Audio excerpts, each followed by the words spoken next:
A montage of Rita Hayworth's radiant smile, her laughter echoing in black and white glamour, flickers across the screen before fading into darkness. She was called the love goddess, the woman who set Hollywood on fire. The face that launched 1,000 fantasies, the dancer who could stop hearts with a single glance. But behind the red lips, the perfect waves of hair, and the shimmering gowns was a lonely girl who just wanted to be loved. This is the tragic story of Rita Hayworth, the star who became a myth and the myth who vanished into silence. Born as Margarita Carmen Cansino in 1918, Brooklyn, Rita came into a world already lit by the stage. Her father, Eduardo Cansino, was a Spanish dancer of Romani descent, known for his passionate performances and fiery temper. Her mother, Volga Hayworth, had been a Ziegfeld showgirl, beautiful, ambitious, and forever chasing the spotlight. For little Margarita, dance wasn't just an art, it was her destiny and her prison. By age 12, she was already performing in her father's act, the Dancing Cansinos, dazzling audiences with her grace and discipline. But behind the applause was fear. Eduardo was a perfectionist, and his obsession with control made home life unbearable. He pushed his daughter ruthlessly, forcing her to rehearse until her feet bled. To the world, she was a prodigy. To herself, she was a prisoner of his ambition. "I lived in fear of my father," she would later admit, words that would echo through her life, shaping her fragile relationship with men and intimacy. By 16, she was performing in smoky Mexican nightclubs, supporting the family after the collapse of her parents' marriage. It was there, under dim lights and the scent of cheap perfume, that Hollywood talent scouts found her, a dancer whose beauty couldn't be ignored. They saw potential. What they really saw was clay, something to mold into an American fantasy. Studio executives decided Margarita Cansino was too ethnic, too foreign for their vision of stardom. They bleached her skin, raised her hairline by electrolysis, and renamed her Rita Hayworth, borrowing her mother's maiden name. The transformation was complete. She was reborn, not as a person, but as a symbol. Rita's beauty was sculpted to fit the dream of America, exotic enough to intrigue, familiar enough to desire. But the cost of reinvention was steep. Years later, she would sigh, "Every man I knew fell in love with Gilda, but they wake up with me." Beneath the perfection, she remained that frightened girl from Brooklyn, performing for love that never lasted. Her early roles were small, background dancers, sultry temptresses, but there was something about her that the camera couldn't forget. In Only Angels Have Wings, 1939, opposite Cary Grant, she stole every scene she entered. Then came CoverGirl, 1944, a dazzling Technicolor spectacle with Gene Kelly that captured her warmth and energy. It made her one of the biggest stars of World War II. For the soldiers overseas, Rita wasn't just a movie star, she was a symbol of hope. Her posters hung in barracks, painted on bomber planes, tucked into letters from home. To them, she was the dream waiting on the other side of war. Yet even as her image inspired millions, Rita herself felt a growing emptiness. "I didn't want to be the love goddess," she once said. "I just wanted to act." Fame had given her everything, except peace. Then, in 1943, she met the man who would change her life, Orson Welles, the brilliant, unpredictable creator of Citizen Kane. To the world, they were the perfect couple, the genius and the goddess. To Rita, Orson represented something new, someone who saw beyond her beauty, someone who challenged her mind. They married in a rush of passion, blending two storms that would either create magic or destroy them both. For a time, it was magic. They made The Lady from Shanghai, 1947, a surreal, haunting film that mirrored their own unraveling love. Orson cut Rita's iconic red hair short and dyed it platinum blonde, a symbol, perhaps, of how fame and love kept reshaping her. When the film flopped, so did their marriage. "If this wasn't love," Orson later said, "then nothing ever was." Rita was heartbroken. "I couldn't take his genius anymore," she admitted softly. But from the ashes of their marriage came Gilda, 1946, the film that would define her forever. In that performance, all fire, defiance, and desire, Rita became immortal. The famous glove striptease scene made her the ultimate femme fatale, the woman every man wanted and every woman wanted to be. Yet the role became her curse. Audiences adored Gilda but forgot Rita. She once said, with aching honesty, "They go to bed with Gilda and wake up with me." The world had fallen in love with a fantasy, and the woman behind it was left alone in the dark. In 1949, seeking a new life, she met Prince Ali Khan, son of the Aga Khan, one of the richest men in the world. Their romance was a fairy tale come to life, Hollywood's goddess marrying into royalty. They wed in Cannes, and Rita became Princess Rita of Pakistan. But the fairy tale quickly soured. Ali Khan was charming but unfaithful, his life a whirlwind of parties and affairs. Rita gave birth to their daughter, Yasmin, that same year, her greatest joy and truest love. But by 1953, the marriage had crumbled, leaving Rita once again alone, disillusioned and heartbroken. "I thought I was marrying love," she said quietly, "but I was only changing prisons." She returned to Hollywood to find a different world waiting. Affair in Trinidad, 1952, tried to recreate the old Gilda magic, pairing her once again with Glenn Ford, her dearest friend and perhaps her only true emotional partner. Their chemistry was effortless, tender, and full of unspoken affection. But Hollywood had changed. Rita was older now, her era fading. She married again, first to singer Dick Haymes, whose debts and temper turned their love into a nightmare, and then to producer James Hill, whose cruelty broke her spirit on set. "Every man I loved," she once said, "fell in love with an image, not with me." By the late 1950s, she was tired. Her beauty remained, but her light was dimming. She worked when she could, but the glamour had gone. The studio system that built her had moved on to new idols, and Rita, once the most desired woman in the world, was left behind. She lived quietly with her daughter, her fame fading into memory. The woman who once embodied passion now drifted through days of confusion and silence. In her later years, when she began to forget lines, names, places, even faces, people whispered cruelly that she had drunk too much, that she was washed up. The truth was far sadder. She was slipping into Alzheimer's, a disease few yet understood. By the time the world realized what had happened, the love goddess was gone in mind, though her body lingered. She died in 1987, at 78, mourned not just as a movie star but as a symbol of how Hollywood devours its angels. Rita Hayworth, born Margarita Cansino, had lived as a dancer, a goddess, a princess, and a forgotten woman. She was every dream a man could invent, and every heartbreak a woman could endure. Her beauty dazzled the world, but her soul longed for something simpler, to be loved, truly and completely, for who she was, not for who she was made to be. The screen fades to black. Her laughter echoes faintly.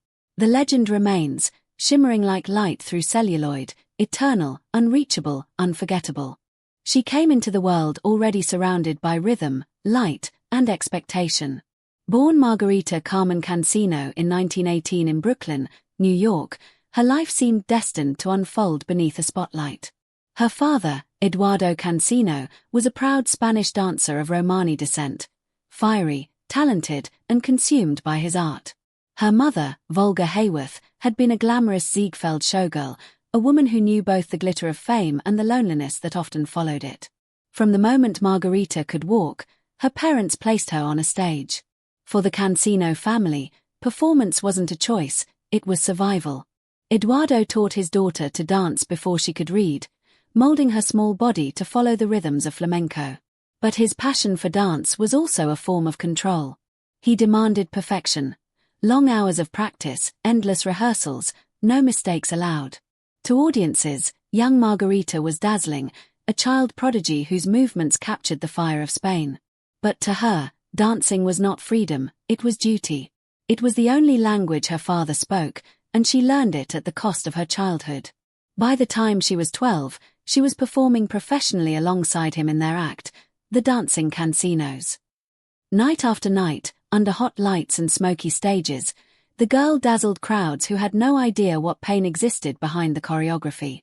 Eduardo was relentless. He corrected every misstep with harsh words, and his obsession with control crossed emotional and physical boundaries that would scar her forever. Years later, Rita would reveal the truth quietly: "I lived in fear of my father." Those 6 words contained a lifetime of pain, the roots of her fear of men, her quiet submission in relationships, her lifelong search for safety. The Cansino family traveled constantly, from small theaters in New York to seedy clubs in Mexico. When the American venues began closing their doors to vaudeville acts, Eduardo brought his daughter south of the border to keep the money coming in. By then, she was just 16, performing in Mexican nightclubs that catered to tourists and film producers seeking new talent. Her grace, her beauty, her mystery, she was unforgettable. But even as she spun and smiled under the stage lights, she was exhausted. Her youth had vanished into rehearsals, her dreams swallowed by her father's ambition. Then fate intervened. Hollywood scouts visiting the club saw something rare in her, not just a talented dancer, but a face that could light up the screen. She was offered a screen test, a chance to leave behind the smoky bars and endless nights. Eduardo saw it as another way to profit from her talent. Margarita saw it as her only escape. The test led to a contract, small parts at first, just glimpses of the woman she would become. But even in those early days, one thing was clear, she didn't belong entirely to herself. Hollywood, like her father, would soon shape her, rename her, and own her. The girl from Brooklyn who had danced to survive was about to become someone else, someone the world would fall in love with. The transformation had begun, and there was no going back. Hollywood didn't just discover Margarita Cansino, it recreated her. When the young dancer first arrived at the studios, she was radiant but unmistakably different. Her dark features, low hairline, and Spanish surname made her stand out in a town obsessed with conformity. Studio executives, driven by the prejudices of the era, decided that Margarita Cansino sounded too foreign, too ethnic for an American star. To them, her beauty was raw, untamed, something to be reshaped into a fantasy the public would accept. The transformation was brutal. Her hairline was painfully raised through electrolysis to give her a higher forehead. Her naturally olive skin was lightened with harsh bleaching creams. Her thick, black hair was dyed a glowing shade of auburn, the color that would one day make her the most desired woman in the world. Even her identity was rewritten. The studio took her mother's maiden name and christened her anew, Rita Hayworth. That was the moment the woman named Margarita began to disappear. What remained was a creation, a perfect vision of the American dream, sculpted by studio lighting, makeup artists, and men in suits who believed they knew what beauty should look like. She was no longer a dancer's daughter from Brooklyn. She was a Hollywood goddess in the making. Rita adapted quickly, as if she'd been trained her whole life to please. Her grace, her voice, her movements, everything was polished until she became a living illusion. Yet beneath the glamour, she felt the loss. She had been stripped of her roots, her name, her language, even her face. She once reflected on this cruel irony, saying, "Every man I knew fell in love with Gilda, but they wake up with me." It was a confession of loneliness from a woman whose image had replaced her soul. Her early years at Columbia Pictures were filled with small, forgettable roles, dancers in smoky nightclubs, mysterious women with few lines but unforgettable faces. She was background beauty, an ornament. But even in those moments, the camera couldn't ignore her. There was something magnetic about Rita, a sadness behind the smile, a softness in her eyes that hinted at a story deeper than the scripts allowed. She worked tirelessly, taking dance lessons, acting classes, anything that might earn her respect in an industry that valued her more for her curves than her craft. Slowly, film by film, she began to emerge from the shadows. She learned how to hold the camera's gaze until it trembled. Directors noticed. So did audiences. Rita Hayworth, the studio's creation, was becoming something more powerful than anyone had planned, a woman who could silence a room simply by walking into it. But even as she rose, the girl named Margarita, the one who had danced for her father's approval, the one who had once dreamed of freedom, faded further into the background. Rita had been reborn. Not as a person, but as an ideal, a fantasy that men adored, women envied, and Hollywood owned. She had everything she was supposed to want: beauty, fame, success, and yet, for the rest of her life, she would chase one thing she could never quite find: herself. When Rita Hayworth signed with Columbia Pictures, few in Hollywood believed that the struggling Poverty Row studio could produce a true star. But everything changed when she walked onto the lot. Columbia's president, Harry Conn, instantly saw what the rest of the world soon would: a face that could make men dream and a presence that could make an entire studio rich. Under his control, Rita's career became a carefully orchestrated masterpiece of image, allure, and longing. Her first major turning point came with Only Angels Have Wings, 1939, where she played opposite Cary Grant. It wasn't a leading role, but it was unforgettable. The camera adored her. Every glance, every smile carried an intensity that made audiences lean closer. Overnight, critics began to whisper her name. She was no longer just a pretty dancer or a studio creation. She was a presence. By 1944, with CoverGirl, Rita Hayworth exploded into superstardom. Paired with the energetic and charming Gene Kelly, she lit up the screen with elegance and vitality. The film's musical numbers shimmered with color and movement, and in every frame, Rita radiated warmth and confidence. She wasn't merely beautiful, she was alive. Audiences saw in her something transcendent, a woman who could be playful, tender, and strong all at once. CoverGirl made her the top-billed actress of the World War II era. As American soldiers fought across Europe and the Pacific, Rita's image became their most treasured connection to home. Her pin-up photos, all red lips, arched brows, and wistful eyes, decorated barracks, planes, and bunkers. She became a symbol of what they were fighting for: hope, beauty, and the promise of return. To millions, she wasn't just a movie star, she was a dream that made the loneliness bearable. But the woman behind those images often felt the weight of that dream crushing her. Fame had given her everything, but at the cost of her peace. Her image belonged to the world now, her every gesture studied, her every smile rehearsed. People didn't see the shy, soft-spoken woman named Rita. They saw the love goddess, a title she never wanted and could never escape. In rare moments of honesty, she admitted the truth of her burden. "I didn't want to be the love goddess," she once said quietly. "I just wanted to act."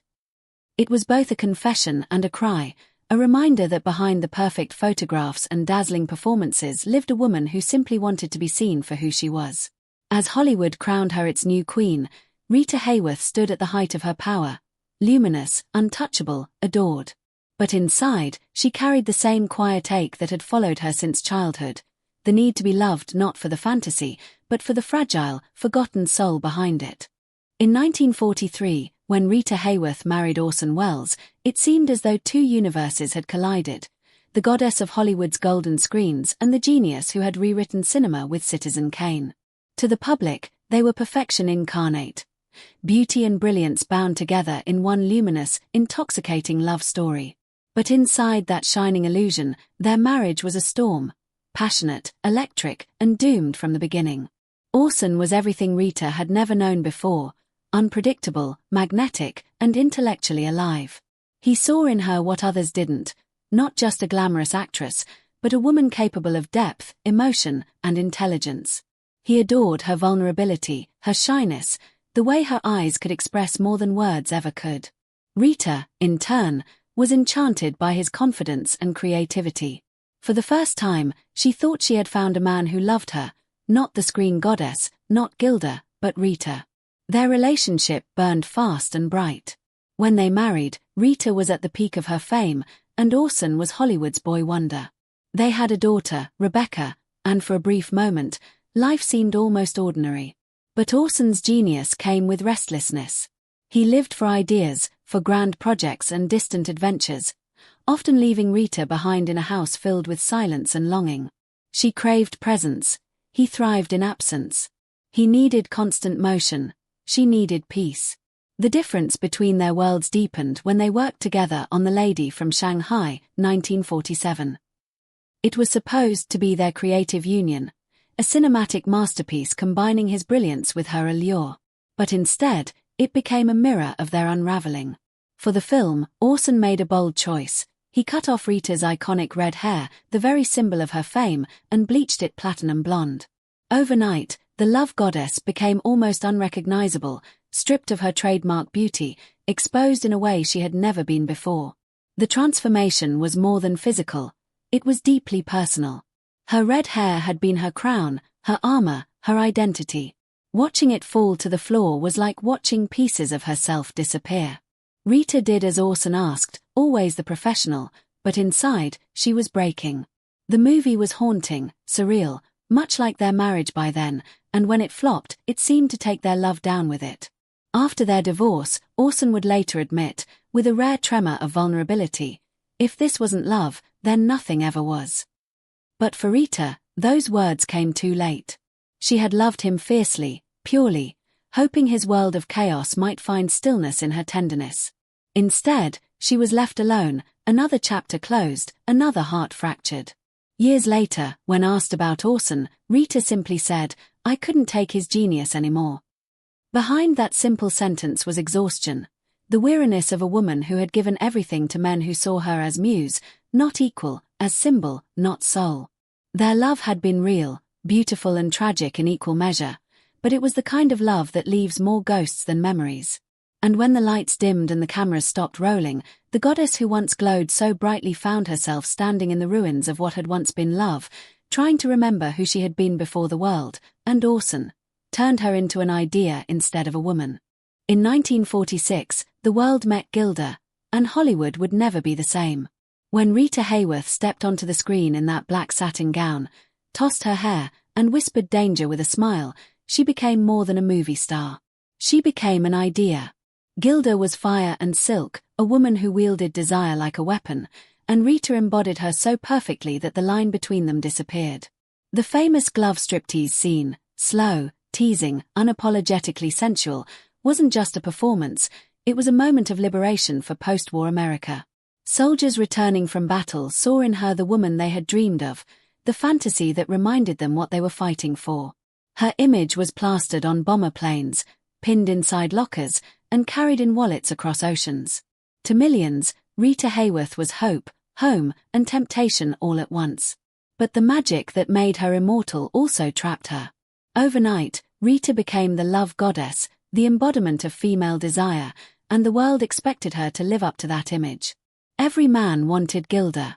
Every camera demanded her perfection. The woman who once felt unseen now wished she could disappear. Behind the glamour, Rita was nothing like the woman the world adored. Gilda was bold, confident, and untouchable. Rita was quiet, gentle, and painfully shy. She often said, "Every man I knew fell in love with Gilda, but they wake up with me." It wasn't bitterness, it was resignation. She knew the fantasy could never be real, yet she couldn't escape it. Columbia Pictures capitalized on her allure relentlessly. The studio built an empire on her smile, crafting film after film to showcase the love goddess. Publicists choreographed every appearance, photographers captured every curve, and the machine of Hollywood devoured her humanity in exchange for perfection. The more the world worshipped Gilda, the more Rita faded. Even as she lit up screens with films like Gilda and Down to Earth, the real woman behind the camera was exhausted. Her marriage to Orson Welles had crumbled, her trust in love had fractured, and her heart was growing heavier with each year. The applause felt empty now, the laughter forced. At parties, she'd smile for the flashbulbs, then retreat into silence once the lights dimmed. She became what Hollywood wanted: flawless, untouchable, divine. But divinity is lonely. The woman who had been sculpted, renamed, and reimagined had begun to vanish beneath the weight of her own image. The same role that made her immortal was slowly erasing her. When Gilda ended, and the music faded, audiences left the theaters enchanted. But Rita Hayworth was left behind, tired, fragile, yearning for someone, anyone, to look past the goddess and see the girl who had once danced barefoot for her father under dim lights. Gilda gave her the world's love, but it cost her her own. By 1949, Rita Hayworth had conquered Hollywood. She was beauty, fame, and fantasy all rolled into one, the woman who had everything except happiness. So when she met Prince Ali Khan, the dashing son of the Aga Khan, the world gasped. It was as if a fairy tale had stepped off the screen, the love goddess and the prince. Newspapers called it the romance of the century. To Rita, it felt like a promise, a chance to be loved not as Gilda, but as herself. Ali Khan was charisma personified, elegant, sophisticated, and fluent in the art of seduction. He swept Rita into a world of palaces, yachts, and glittering parties on the French Riviera. They met at the Cannes Film Festival, and within months, they were inseparable. For the first time, Rita wasn't playing a role written for her by a studio. She was living her own story. When they married in 1949, she became Princess Rita of Pakistan, a Hollywood goddess turned royal bride. The press devoured every detail of their union. Photographers followed them through Paris, Monte Carlo, and Cannes. Her wedding dress was the stuff of dreams. Her jewels sparkled brighter than the camera flashes. The headlines screamed of glamour and destiny. But the truth, as always in Rita's life, was far more fragile. Ali Khan's world was intoxicating, but dangerous. He was charming, but his charm was scattered. Known for his playboy reputation, Ali was a man who loved love itself, and not just with Rita. While she longed for peace and family, he craved attention and admiration. Nights that began with champagne and laughter often ended with tears. In December 1949, Rita gave birth to their daughter, Yasmin Aga Khan, her greatest joy and the purest love she would ever know. Rita adored her child, finding in Yasmin a kind of affection that no spotlight or man had ever given her. Yet even motherhood couldn't protect her from the heartbreak that followed. Ali's infidelities grew bolder, his absences longer. The newspapers that once called her princess now whispered of scandal and separation. Behind the palace walls, Rita was living another kind of prison. The luxury and titles couldn't mask her loneliness. She had traded one stage for another, the Hollywood studio for the court of a prince, but she was still performing, still pretending everything was perfect while her heart quietly broke. By 1953, the fairy tale had collapsed. The marriage ended in divorce, another chapter in Rita's long history of disappointment. She returned to Hollywood with Yasmin in her arms, her tiara replaced by weariness. The goddess had been a princess, but even royalty couldn't save her from the ache that had haunted her since childhood, the longing simply to be loved for who she truly was. When she walked back into Hollywood, the lights seemed dimmer, the applause quieter. Something in her had changed forever. She had seen the world, from studio lots to royal palaces, and found emptiness in both. The woman who had once been adored by millions now carried herself with a quiet sadness, her smile softer, her eyes older. Rita Hayworth had lived the dream every girl was told to want: fame, beauty, marriage to a prince, and discovered that fairy tales can be cages dressed in gold. When Rita Hayworth returned to Hollywood in the early 1950s, she was no longer the same woman who had once been hailed as the love goddess. The city that had crowned her queen had also moved on. New faces now graced the screens: Marilyn Monroe, Audrey Hepburn, Grace Kelly, and the golden age Rita helped define was fading into memory. Still, she tried to reclaim her place, to find herself again in the glow of the camera. Her comeback film, Affair in Trinidad, 1952, was designed to recapture the magic of Gilda. It reunited her with Glenn Ford, her old co-star and one of the few constants in her tumultuous life. Their chemistry was undeniable. On screen, they burned; off-screen, they bonded in quiet understanding. Hollywood loved the rumors, whispered headlines about a secret romance, two icons drawn together once more. But the truth was gentler, more human. Glenn Ford was not another lover, he was her anchor. He was the rare man who saw past the legend and into the woman, the shy, wounded soul behind the painted lips and perfect lighting. They remained lifelong friends, bound by a deep affection that outlasted the fleeting passions of Hollywood. Yet while she found solace in friendship, love continued to wound her. In 1953, Rita married singer Dick Haymes, hoping for stability and companionship. What she found was chaos. Haymes was charming but volatile, burdened with debt and a reputation for using women to revive his own career.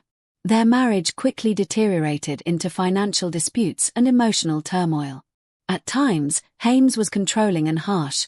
Rita, drained and fragile, withdrew deeper into herself. After only 2 years, she walked away once again, another scar added to the long list of heartbreaks that had begun in childhood. But Rita never stopped searching for love. In 1958, she married for the 5th and final time, to producer James Hill. At first, Hill seemed different. He admired her not only as a star but as a woman who had endured so much and still managed to smile. He encouraged her to return to work, to step back into the light. For a brief time, Rita believed she had found peace. Yet the pattern returned: arguments, distance, disappointment. Hill, like so many before him, loved the myth of Rita Hayworth but couldn't handle the fragile, quiet reality of Margarita Cansino. Their marriage crumbled, leaving Rita lonelier than ever. By now, the woman who had once danced her way into Hollywood's heart was exhausted. Emotionally, physically, and spiritually. The endless expectations of beauty and perfection had drained her. She was no longer the ingenue, no longer the icon of desire. Hollywood, always hungry for the next new face, had turned its gaze elsewhere. Still, Rita carried herself with grace. She appeared in films like Pal Joey, 1957, and Separate Tables, 1958, showing flashes of the brilliance that had once enchanted millions. But behind the calm exterior, her spirit was fading.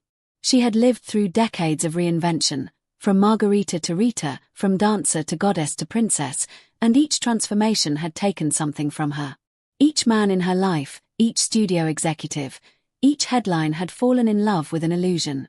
Few ever paused long enough to see the woman who lived behind it.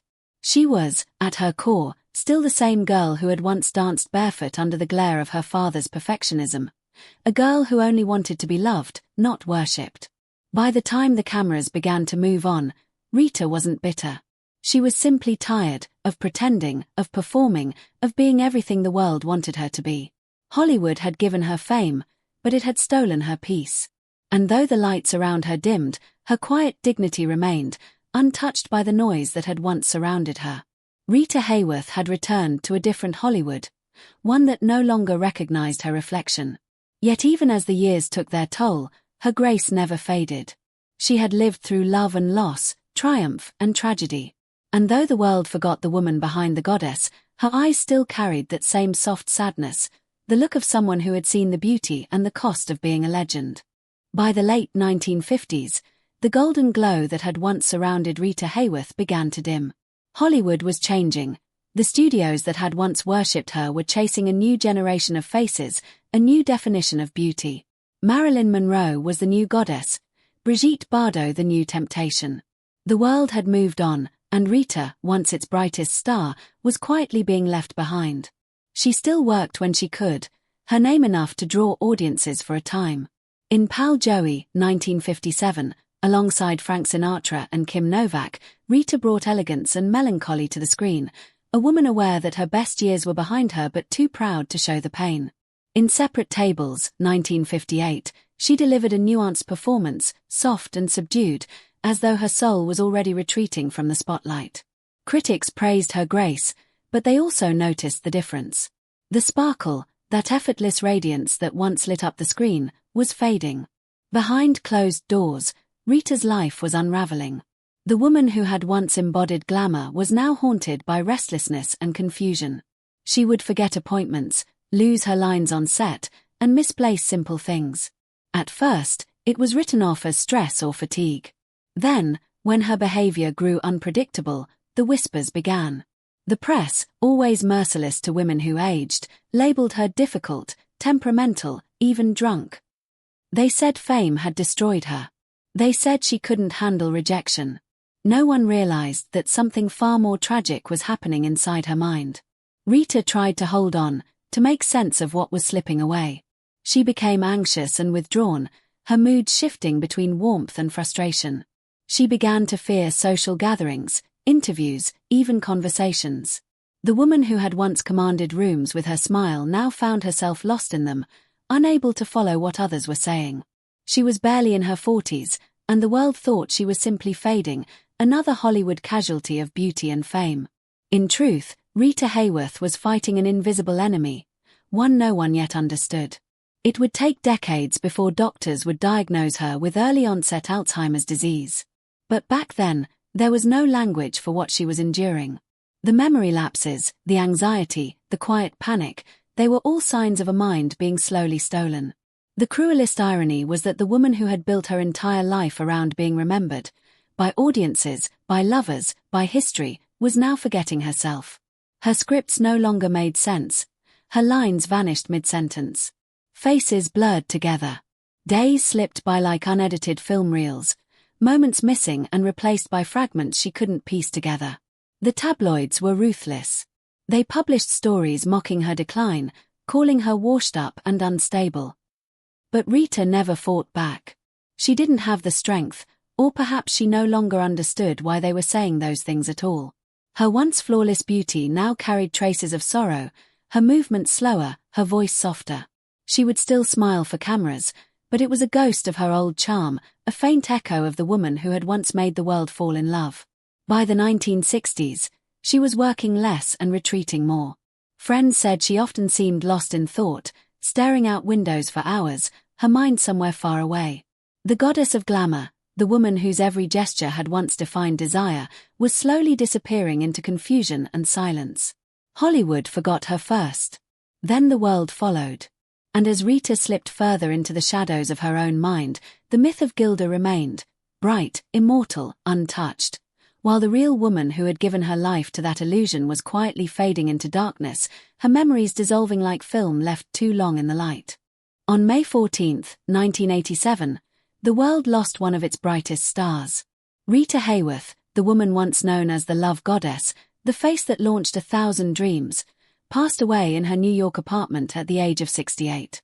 Her long battle with Alzheimer's disease had come to an end, leaving behind not only her films but a legacy shaped by grace, tragedy, and resilience.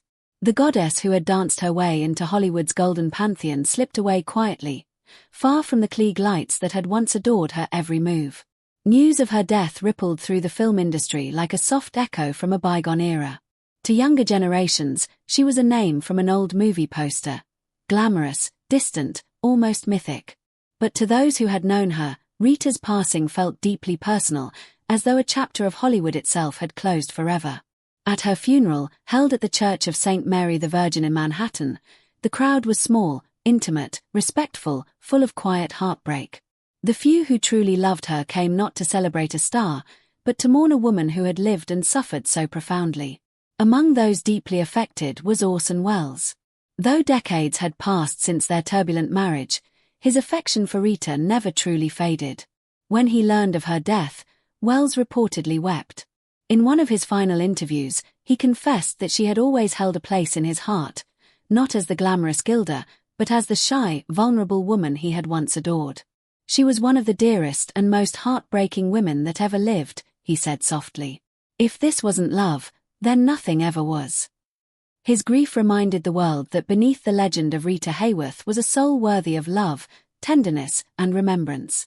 Her daughter, Yasmin Aga Khan, stood as the quiet guardian of her mother's legacy. Reflecting on Rita's life, she said, "My mother was the most gentle, loving soul. She didn't deserve what life gave her." There was truth in that. Rita had given the world beauty, light, and art, yet the world had given her heartbreak, misunderstanding, and, in the end, a cruel disease that stole everything she had left. But even in her suffering, Rita transformed into something greater, a symbol of awareness and compassion for millions affected by Alzheimer's. After her passing, the Alzheimer's Association created the Rita Hayworth Gala, a foundation in her honor. Yasmin became one of the leading advocates for Alzheimer's research, dedicating her life to ensuring that no one else would endure what her mother had. Through her, Rita's legacy found new meaning, not just in the flicker of celluloid, but in the fight to preserve memory itself. The woman who had been forgotten by her own mind became a beacon for remembrance. In the years that followed, tributes poured in from around the world. Her films were rediscovered, her dance sequences studied, her image immortalized once again, not as a symbol of desire, but as a woman of depth, fragility, and grace. Even as time moved on, there remained a quiet ache whenever her name was spoken. Rita Hayworth's story was no longer just one of glamour and fame, it had become a human story, of love, loss, and the cruel beauty of memory. And so, as the final curtain fell, Hollywood mourned not just the loss of a star, but of one of its purest hearts. Rita Hayworth, the dancer, the dreamer, the forgotten goddess, finally found peace. Her story reminds us that beauty fades, fame dissolves, and memory slips away, but love, the kind she gave and inspired, endures long after the lights go out. Rita Hayworth's story endures as one of Hollywood's most hauntingly beautiful legacies, a life shimmering with glamour on the surface but marked by pain, resilience, and grace beneath. Decades after her death, her name still evokes an image of timeless allure, the soft curls, the sultry eyes, the slow, hypnotic turn of her head in Gilda. But beyond the cinematic illusion, Rita remained something far more powerful. A symbol of every woman who was forced to smile through sorrow, to become what others demanded, and to lose herself in the process. Her journey from Margarita Cansino, a shy Spanish dancer's daughter, to Rita Hayworth, Hollywood's love goddess, is both inspiring and tragic. She embodied the American dream, yet was never allowed to truly live her own. Every frame of her films carries a silent echo of the girl she once was, the one who danced for her father, who longed for love, who was remade into perfection by men who never saw the woman behind the beauty. Through her, the world saw desire. Through her pain, we saw truth. Today, she is remembered not only as a screen legend but as a human story. One that resonates with anyone who's ever felt trapped behind an image, misunderstood, or forgotten by time. Rita's resilience transformed her suffering into art. Her tenderness survived betrayal. Her silence, in the end, became a voice for millions living with Alzheimer's. The disease that once stole her identity ironically gave her a new one, that of a symbol of empathy and remembrance. Her daughter, Yasmin Aga Khan, continues that legacy with grace, ensuring her mother's story inspires not pity, but strength. The Rita Hayworth Gala, now one of the Alzheimer's Association's most prestigious events, stands as a living tribute, a reminder that Rita's life was more than tragedy. It was transformation. She turned pain into purpose, loss into legacy. Even now, when her old films flicker on the screen, something eternal lingers in her eyes, a mix of longing and defiance, fragility and fire. She was never just Gilda, never just a goddess. She was every woman who dreamed of love and dignity, every artist who gave too much of themselves to the world. Rita Hayworth didn't simply fade away, she transcended. She taught us that beauty fades, fame vanishes, but love, even unfulfilled, is unforgettable. And perhaps that is her truest legacy. Not the perfection the world saw, but the humanity she left behind.